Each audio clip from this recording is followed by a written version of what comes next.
Ça fait plusieurs mois que j'ai envie de te faire une vidéo où tu me suis dans mon quotidien pour voir mes routines, mes habitudes, mais aussi comment j'implémente le minimalisme dans ma vie, comment je l'implémente dans mon parcours entrepreneurial et comment ça m'aide à me concentrer sur l'essentiel. Après réflexion, je me suis dit que j'allais pas te faire une vidéo classique, une journée avec moi où j'allais te filmer ce que je faisais minute par minute, me filmer en train de boire mon café et en train de taper sur mon clavier d'ordinateur.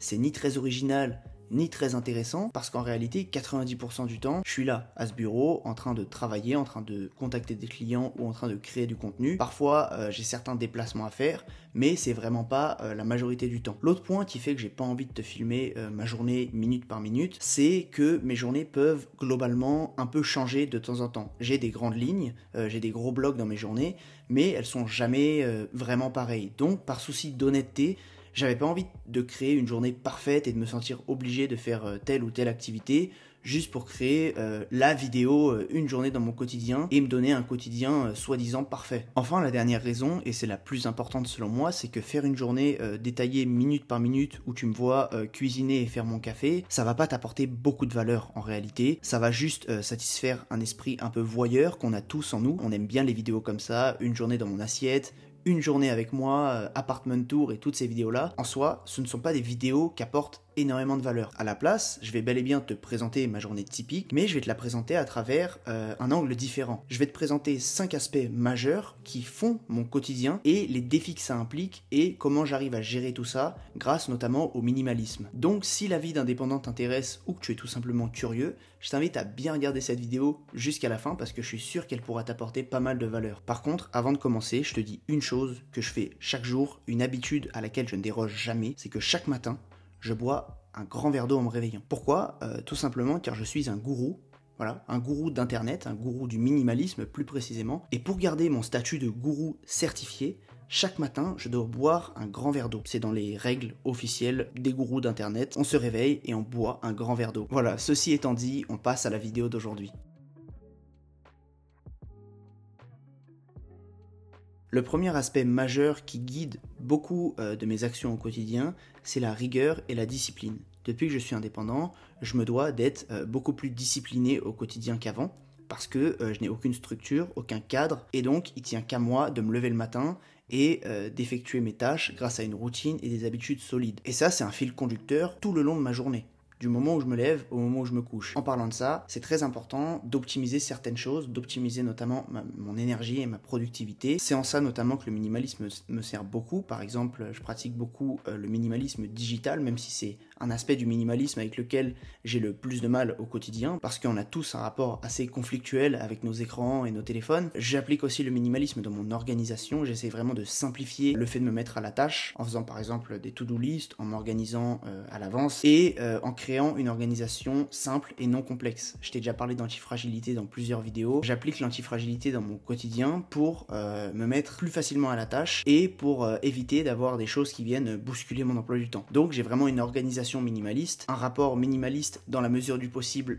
aux écrans, et ça me permet vraiment d'être plus discipliné et plus rigoureux au quotidien pour accomplir mes tâches et pour aller plus loin dans mes projets. Vu que je parle souvent d'énergie, l'énergie c'est aussi se dépenser, c'est aussi savoir se lever chaque matin et aller au sport. Le sport c'est aussi quelque chose dans lequel je me dois d'avoir de la rigueur et de la discipline, parce que encore une fois, personne va me pousser. Et ça peut être un point positif, hein, c'est en partie pour ça que j'ai choisi la voie de l'entrepreneuriat, mais c'est aussi un point qui peut se révéler négatif si on se laisse aller à la procrastination et au fait de laisser traîner une tâche pendant des jours et ne rien faire. Le second aspect de mon quotidien, qui a beaucoup à voir avec la rigueur et la discipline, c'est qu'il faut accepter l'imperfection et la lenteur des projets qui n'avancent pas aussi vite qu'on voudrait et des choses qui parfois échouent. Même si on vend souvent une image de l'entrepreneur à succès, l'entrepreneur qui devient millionnaire du jour au lendemain, dans la majorité des cas, l'entrepreneur met énormément de temps. Quand on lève un obstacle, en tant qu'entrepreneur, il y en a 2 qui se présentent derrière. Quand on enlève 2, il y en a 4 autres qui se présentent derrière. Donc c'est savoir gérer les obstacles et aussi savoir faire un travail parfois imparfait, parfois un travail qui va pas nous plaire à 100%, mais ça rejoint un message dont je te parle souvent qui a beaucoup rapport avec le minimalisme,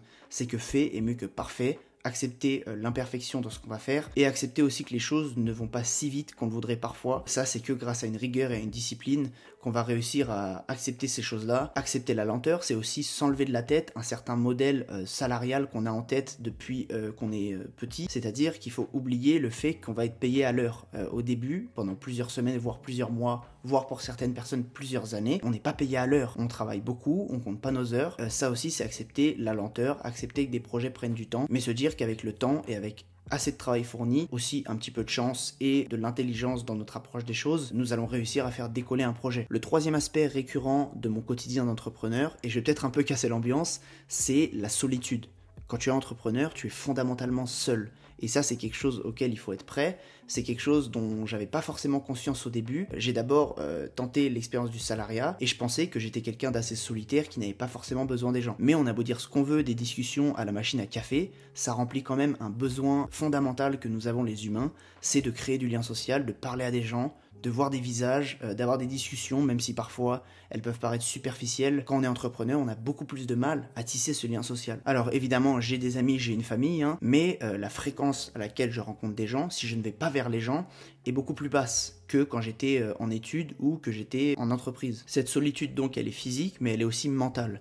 Parfois, on se sent assez seul dans notre chemin parce que la plupart des gens sont salariés. Parfois, on essaye d'expliquer nos projets à des proches, mais ils sont un peu dans l'incompréhension et on prend des raccourcis pour essayer de leur expliquer en gros ce qu'on fait. C'est pour cette raison que maintenant, quand je parle de minimalisme relationnel, je prends beaucoup plus de pincettes qu'avant. Évidemment, c'est important d'avoir des proches qui nous ressemblent, des proches qui nous tirent vers le haut et qui partagent nos valeurs. Mais il faut pas non plus rejeter toute relation de notre vie parce que c'est quelque chose dont on a besoin, même si on s'en rend pas forcément compte quand on est tout le temps entouré de gens. Et d'ailleurs, cette remise en cause du minimalisme relationnel, j'en parlais il y a quelques semaines avec Dina, la chaîne Dina Content, dans une discussion qui est sortie sur sa chaîne, donc je t'invite vraiment à aller voir la discussion si ça t'intéresse. La quatrième chose du coup, en rapport avec la solitude, mais aussi en rapport avec les points d'avant, c'est qu'en étant entrepreneur, il faut apprendre à gérer ses pensées et ses émotions. En permanence, on est dans un flot de pensées, en permanence, on doit prendre des décisions, et ça peut faire naître chez nous des émotions très décuplées, j'ai envie de dire, qu'elles soient positives ou négatives. J'ai remarqué qu'en étant indépendant, les émotions étaient beaucoup plus fortes. Quand tu es seul avec tes pensées en permanence, ça peut représenter une énorme charge mentale sur le long terme, donc c'est très important de savoir gérer ça, les pensées et les émotions. Et pourquoi je te disais que c'est lié à la solitude? Parce que quand tu es entrepreneur, tu es tout seul avec tes pensées la plupart du temps, tu peux très vite être pris dans une sorte de brouillard mental, avoir une charge sur les épaules et ne pas pouvoir parler avec les gens de certaines choses. Donc c'est pour ça qu'il y a certains mécanismes que beaucoup d'entrepreneurs mettent en place, comme les to-do list, le fait de tenir un journal. Le fait de tenir un journal, c'est très thérapeutique, de coucher ses pensées sur papier, ou encore des entrepreneurs qui créent du contenu sur Internet. Moi, par exemple, cette chaîne YouTube et mes lettres minimalistes, les mails que j'envoie chaque semaine, c'est une manière d'apporter de la valeur à des milliers de personnes, mais aussi, c'est une manière de mettre ce que je pense sur papier et de l'organiser, d'organiser mes pensées. Pour mieux gérer ses pensées et ses émotions, rien de mieux qu'un peu de rigueur et de discipline, donc c'est lié au premier point, notamment, comme je te le dis souvent, en te concentrant sur le chemin et non sur le but. Si tu passes ton temps à penser à ton but, tous les jours tu es en situation d'échec parce que tu n'as pas atteint ton but. Concentre-toi sur des petits pas chaque jour, concentre-toi sur les petites victoires du quotidien, les petits succès qui créent la motivation, et c'est comme ça que tu réussiras, je pense, à créer un cercle vertueux dans ton quotidien et que tu réussiras à ne pas lâcher tes objectifs. Je pense que c'est pas pour rien si certaines philosophies comme le stoïcisme ont le vent en poupe en ce moment chez les entrepreneurs, le stoïcisme qui t'apprend notamment à ne pas te concentrer sur ce que tu ne peux pas contrôler au quotidien et te plaindre le moins possible pour avancer et aller plus loin. Le cinquième aspect très important de mon quotidien depuis que je suis entrepreneur, c'est l'apprentissage permanent. Beaucoup de gens voient l'apprentissage comme un fardeau, à cause notamment du système scolaire, mais bon, on va pas rentrer dans d'autres débats. L'apprentissage, c'est beaucoup plus que quelque chose qu'on fait par obligation. L'apprentissage, c'est quelque chose qu'on fait pour se développer personnellement, professionnellement, et en tant qu'indépendant, on a besoin de cet apprentissage pour se construire son chemin, savoir dans quoi on est bon, savoir ce qu'on aime, trouver la zone où on se sent bien. On finit par voir l'apprentissage comme quelque chose qu'on fait par plaisir. On apprend parce qu'on a choisi ce chemin et que ça nous plaît. Et chaque jour, on en apprend un peu plus sur nous et un peu plus sur la manière dont nous fonctionnons et sur comment notre activité professionnelle fonctionne. Donc ça, je trouve ça vraiment génial dans le fait d'être indépendant. Voilà pour ces 5 aspects majeurs qui reviennent souvent dans mon quotidien, quelles que soient mes journées, quelles que soient les tâches que je fais. J'espère vraiment que ça n'a pas pris trop une tournure, je présente que les inconvénients de l'entrepreneuriat et je dis que l'entrepreneuriat c'est dur, mais ce que je voulais vraiment faire passer comme message, c'est que c'est pas toujours tout rose évidemment, mais que personnellement, ces points-là me permettent de m'épanouir au quotidien, être rigoureux, discipliné, apprendre à accepter l'imperfection, mes émotions négatives, toutes ces choses-là me permettent de mieux me connaître moi-même et pour rien au monde je troquerai mes journées contre une journée salariée comme c'était le cas avant. C'est juste que me filmer et faire un vlog sur moi en train de faire mon café, manger super sain et être ultra productif sur mon ordinateur, je pense pas que ça dépeigne ce qu'il faut vraiment dépeindre du quotidien d'entrepreneur. Je pense qu'il y a plein d'autres choses à prendre en compte, des choses plus profondes qui reviennent chaque jour et qui font partie de ce parcours. Cela dit, tout ça c'est ce que je voulais présenter dans cette vidéo, mais j'exclus pas du tout l'idée de faire des vlogs et vraiment de montrer ce que je fais au quotidien, mais d'une manière un peu plus légère cette fois-ci.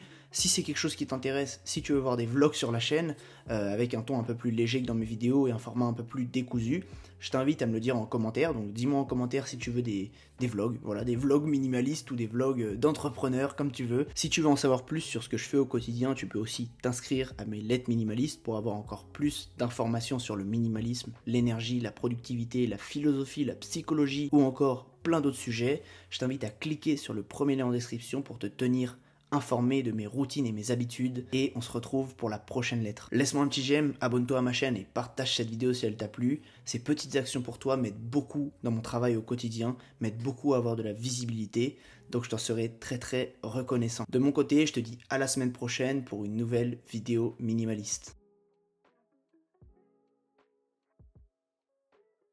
Non, les vlogs ça peut être pas mal, hein.